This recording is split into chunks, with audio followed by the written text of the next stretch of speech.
राधे राधे भक्तों, कैसे हो आप सब। मेरे चैनल भक्ति विद निशा शॉर्ट्स में आपका स्वागत है। आज हम पुरुषोत्तम माह के 11वें अध्याय का श्रवण करेंगे। हम कथा शुरू करते हैं।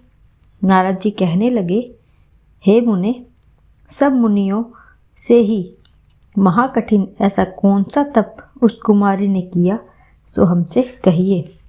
श्री नारायण कहने लगे, वह बाला सनातन शिव का अत्यंत उग्र तप करने लगी थी, जिनके सर्पों के आभूषण, नंदी भृंगी से सेवित 24 तत्वों और 3 गुणों से स्तुति किए गए महा 8 सिद्धियों और प्रकटी जटा मुकुट से शोभित भाल में अर्धचंद्र ऐसा शिव को उद्देश्य करके वह बाला ग्रीष्म ऋतु के सूर्य में पंचाग्नि में स्थित हो दुष्कर तप करने लगी।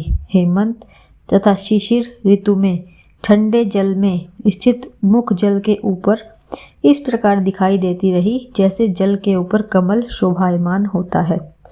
उसका ऐसा उग्र तप देखकर इंद्र महाचिंता को प्राप्त हो गया। हे अर्जुन, सब देवताओं को और महर्षियों को सराहने योग्य ऐसे उग्र तप में प्रवृत्त हुई ऋषि कन्या को 9000 वर्ष बीत गए। फिर पार्वती पति शंकर ने इसके तप से प्रसन्न होकर अपना आगोचर रूप दिखाया। उस रूप को देखकर वह कन्या झटपट खड़ी हो गई, मानो उसके देह में प्राण आ गए हों।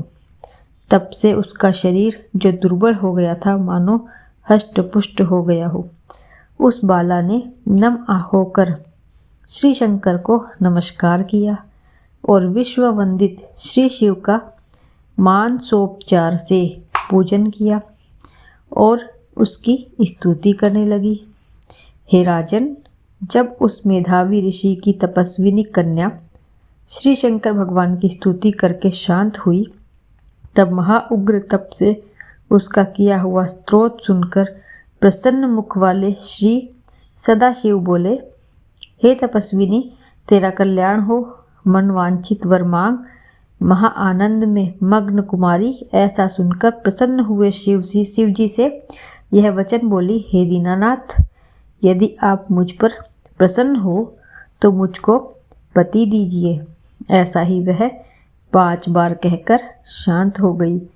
तब शिवजी मुनि कन्या को कहने लगे कि हे बाला, तूने जो अपने मुख से कहा है वैसा ही होगा।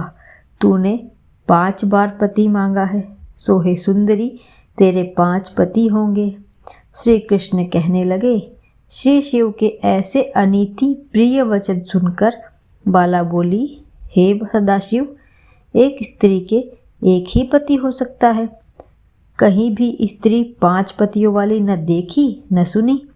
एक पुरुष के 5 स्त्री तो हो सकती है, मैं 5 पतियों वाली कैसे होंगी? आपको ऐसा कहना योग्य नहीं है प्रभु। ऐसा वरदान देने से आपको ही लज्जा होगी। उस कन्या के ऐसे वचन सुनकर श्री शिव कहने लगे कि इस जन्म में नहीं, अगले जन्म में होंगे। वहाँ तू तपोबल से योनि से उत्पन्न नहीं होगी और वहाँ अग्नि से उत्पन्न सुख को प्राप्त होकर परम पद को प्राप्त होगी। दुर्वासा मेरा ही रूप है, तूने उनका तिरस्कार किया। यदि दुर्वासा को पायमान हो जाए तो तीनों लोकों को जला देवें। तूने अत्यंत ब्रह्म तेज का तिरस्कार किया और तूने भगवान के प्रिय पुरुषोत्तम मास का व्रत नहीं किया, जिसको श्री कृष्ण भगवान ने सब ऐश्वर्य सौंप दिया हो। हे बाले, मैं ब्राह्मणिक देवता और नारादिक तपस्वी जिन भगवान जी की आज्ञा नहीं टाल सकते, तूने उनको नहीं पूजा और अनादर किया, इसीलिए तेरे 5 पति होंगे। हे बाले, जो पुरुषोत्तम मास की निंदा करता है वह घोर नरक में जाता है। उसके विपरीत कभी भलाई नहीं हो सकती। जो पुरुषोत्तम के भक्त हैं वह पुत्र पौत्र और धन से युक्त हैं। इस लोक तथा परलोक की सिद्धि को प्राप्त होते हैं। हम सब देवता भी पुरुषोत्तम की सेवा करते हैं। इस प्रकार कहकर श्री नीलकंठ महादेव तत्काल अंतर्ध्यान हो गए। तब वह बाला चकित रह गई। सूत जी कहने लगे, हे ऋषियों, सदाशिव के अंतर्ध्यान होने से उस कन्या को भी चिंता हो गई। यहाँ पर 11वां अध्याय समाप्त होता है।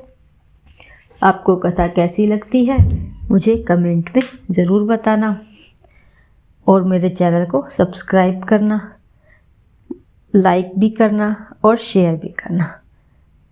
यहाँ पर हम विराम लेते हैं। राधे राधे।